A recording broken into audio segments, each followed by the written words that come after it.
안녕하십니까. 좋은 생각 황병준입니다. 지난번에는 이제 세 번째 시간까지 브레이크 작동하는 완급 조정을 하는 거, 첫 번째 시간에는 따릉이가로 자전거를 전혀 못하는 사람이 자전거를 탈 수 있게끔 하는 기초적인 거, 그리고 두 번째는 올라타는, 자전거에 올라타서 가는 그 연습을 말씀을 드렸고, 이제 세 번째는 이제 브레이크 작동법, 이제 오늘은 네 번째입니다. 네 번째는 이제 그 사이클, MTB도 마찬가지지만 사이클에 대한 포지션, 라이딩 포지션, 이제 그 핸들 잡는 파지법에 대해서 설명을 드려보겠습니다. 흔히 이제 요즘은 타는 사람들이 MTB보다는 사이클이 많고 로드가 많으니까 그 부분에 대해서 설명을 드려보면, 항상 어떤 포털 사이트, 이제 자전거 관련 그 사이트 정모나 번개 나가면 항상 그걸 기초적인 파지법에 대해서는 설명을 많이 해주시는 쪽이 많고, SNS 모임 쪽에서는 제가 나왔을 때는 그러진 않는데, 그러다 보니까 요걸 이제 이 영상을 한번 찍어 보겠습니다. 아주 짧고 간결하게, 그리고 이제 손목저림이라든지 이런 분들을 위해서 그런 분들은 꼭 보시면 좋을 것 같아요. 보면 이제 항상 설명해 주는 것 중에 하나가, 핸들바는 항상 여기 안에 들어가 있어야 돼요. 항상 후드든 이 가운데든, 이 부분은 어디 뭐라고 하는지 모르겠는데 여기나 아니면 이런 형태로. 근데 보통 이렇게 잡지 말라는 이유는, 오래 타보신 분들은 아실 거예요. 이렇게 잡지 말라는 거는, 왜냐면 충격에 의해서 체중이 실려 있기 때문에, 체중이 실려 있는 상태에서 퉁 하면서 손이 떨어지면서 앞으로 밀려날 수 있어요. 그러면 이제 손이 밀려나면서 조향이 틀어지고 낙차를 할 수가 있습니다. 그래서 그렇게 하지 말라는 이유 중에 하나입니다. 후드도 마찬가지, 잡을 때 걸려 있으면 퉁 한다고 하더라도 이게 이 높이가 있기 때문에 걸려서 괜찮죠. 나가지도 않고 퉁 하면서 여기서 밀려나가면서 딱 잡히게 돼 있어요. 그러면 본능적으로 0. 몇 초 사이에 딱 브레이크를 잡거나 하기 때문에 파지는 이렇게 하시면 됩니다. 그러면 이제 요것만 얘기하면 좀 재미없으시잖아요. 그죠?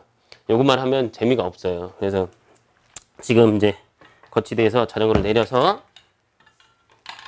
올라타면, 이제 여기서 이제 파지법이죠. 파지법. 이제 위치, 손 위치. 파지법은 아까 전처럼 요 부분을, 홈 가 있는 부분을 해서 원형을 절대 항상 이 상태.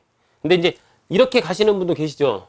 이렇게 가시는 분은 선두일 때, 그룹 라이딩이나 아니면 독주나 선두에 서 계신 분은 요래도 상관없지만, 그룹 안에 중간에 들어가 계신 분이라면 요런 형태는 좋지 않습니다. 그래서 브레이크 위치는, 손의 위치는 항상 그룹 내에 있다고 생각을 하시면 항상 어느 순간에 브레이크를 바로 잡을 수 있는 정도로. 그리고 이제 브레이크를 잡는 방법은 원핑거나 투핑거나 쓰리핑거. 이제 MTB에서는 원핑거 위주로 하지만 로드 탈 때는 저는 이제 손가락 3개를 닫습니다.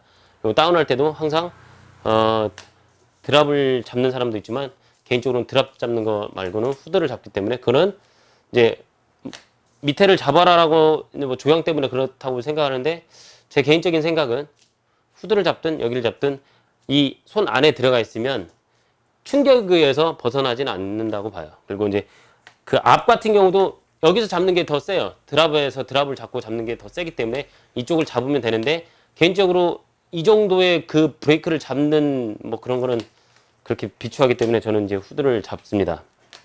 그러면 이제 보통 이제 팔 저림, 손 저림, 이제 손목 저림이죠. 손목 저림이 있는 분들이 보면, 사이클을 탈 때 보면 레이스 중간에 쉴 때는 이 자세, 옆으로 보면 그냥 이 자세로 타셔도 되죠. 이렇게. 근데 실질적으로 이제 보면 팔을 펴고 상태에서 타지만, 이렇게 타다 보면 이 손목이 저립니다.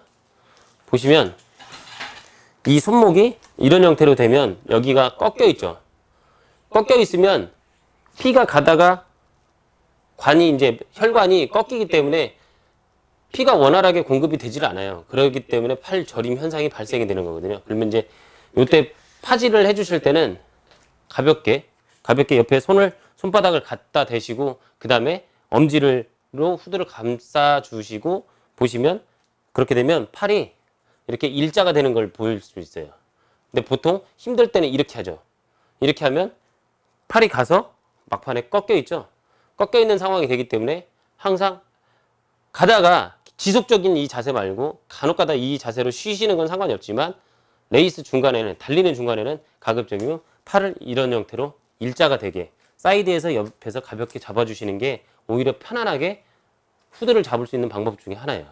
여기는 이제 어필이나 힘들게 올라가거나 이제 상체가 많이 펴지죠. 여기를 잡고 있으니까 이 자세에 타면 많이 상체가 펴지기 때문에 그때는 거의 어필 이제 뭐 폐를 좀 열어서 호흡을 많이 필요할 때 이렇게 많이 잡지만 뭐 한강에서 혼자 타실 때 여기 잡는다고 뭐 누가 뭐라고 하진 않지만 여기를 잡고 있다는 건 순간적인 돌발 상황이 터졌을 때 대처 능력은 상당히 떨어진다는 건 아셔야 됩니다. 그리고 이제 그룹 레이스 중간에 그러니까 1번이 있고 2번, 3번 뭐 이렇게 계속 있잖아요. 그러면 이제 1번은 앞에 시야가 있기 때문에 브레이크를 레버를 갖다가 안 잡는 경향도 있고 안 잡아도 크게 문제되진 않지만 가급적이면 브레이크를 잡아야 되겠지만 시야로 팀을 그룹을 리드하기 때문에 안 잡아도 뭐 크게 문제되진 않아요. 그래서 선두 다운할 때는 선두에서도 에어로 자세를 하면서 낮은 자세를 취하기도 하지만 그 중간에 그 이후에는 무조건 손은 브레이크 레버에 가 있어야 됩니다. 꼭. 그러니까 가끔 이제 한강이나 이런 데 그룹 라이딩을 나가서 보면 이게 앉아서 여기 이제 후드 잡는 게 머니까 대체적으로 손이 안쪽으로 들어옵니다. 안쪽으로. 그래갖고 이런 형태로 잡고 타시는데 이렇게 잡고 타시면 마찬가지로 손목이 꺾여요. 꺾인 현상이 있을 수 있기 때문에 이것 또한 조심을 하셔야 돼요. 그래서 이렇게 타시다 보면 이게 왜 위험하냐면 앞에 돌발 상황이 터졌을 때 브레이크를 잡을 수 있다고 생각을 하지만 절대 잡을 수도 있겠지만 여기서 옮겨가는 찰나 그 순간에 사고가 발생이 될 수 있어요. 브레이크는 항상 언제 어느 때 잡을 수 있는 상황이 되어야지만 그룹 내에 있는 사람이라면 항상 그리고 그룹 맨 후면에 있다. 그러면 그룹과 본 그룹과 떨어져 있으면 전혀 문제가 안 되겠죠.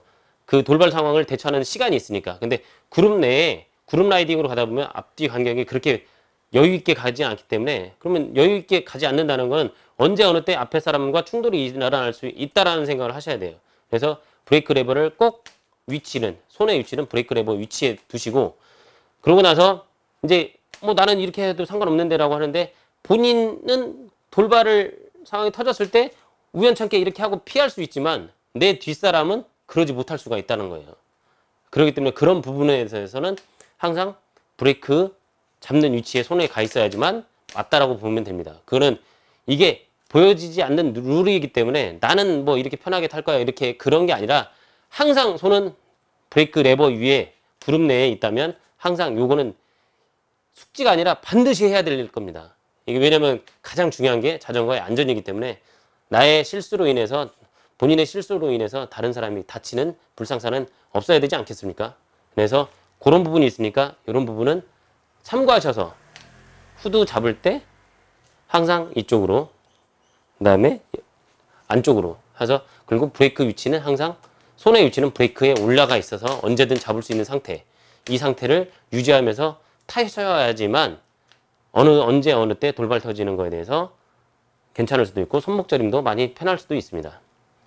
여기까지. 그리고 이제 다음 시간에는 이제 그룹 라이딩 중간에 하지 말아야 될 것과 그 한 번 정도 생각을 해볼 수 있는 한번 들어보고 그런 거를 한번 설명드리도록 해보겠습니다. 네, 이상 좋은 생각 황병준이었습니다. 감사합니다.